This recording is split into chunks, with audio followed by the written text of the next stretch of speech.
इससे पहले हम लोग बात कर रहे थे कि भाई एक अनफेयर एडवांटेज इंडिया को रहा है, but I really want to go a little further from this. हम पाकिस्तान वगैरह सब बातें कर रहे हैं और भी हमारे पास बहुत सारे मौके होंगे, बट डू यू थिंक आज पहले बैट किया न्यूजीलैंड की जानिब से, वर दे ऑलवेज मतलब स्टार्ट से ही वर दे इन प्रेशर?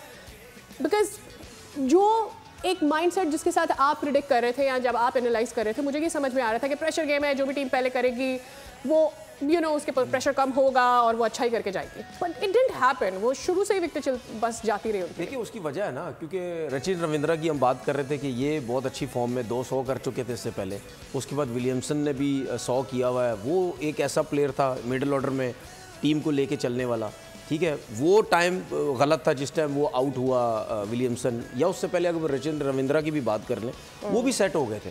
लेफ्ट हैंडेड का एक एडवांटेज भी होता है, स्पिनर को टैकल करना बड़ा इजी होता है। और लास्ट मैच में जो पाकिस्तान में खेला गया उसमें भी देख लें, जो रचिन रविंद्रा और विलियमसन ने जो बैटिंग की थी, कितनी ज़बरदस्त किस्म की उन्होंने बैटिंग की। आई थिंक गलत थी तो साउथ अफ्रीका के अगेंस्ट उन्होंने जो दोनों ने 100 किए थे। तो मतलब यानी जो मेन प्लेयर अगर ज़्यादा देर तक खेले उससे ज़्यादा एडवांटेज होता है।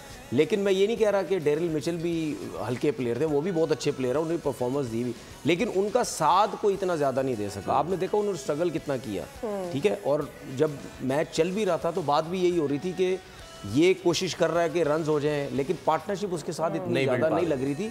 ये तो अच्छा हो गया कि ब्रेसवेल ने आके नीचे 50 रन की जो है, जो थोड़ा मैच फाइटिंग जो थोड़ा सा उसने फाइट किया, उसने छक्के वक्के लगाए, वरना तो अगर वो भी रन नहीं करते तो फिर वो भी नहीं होता ना, ये 200 रन ही होते।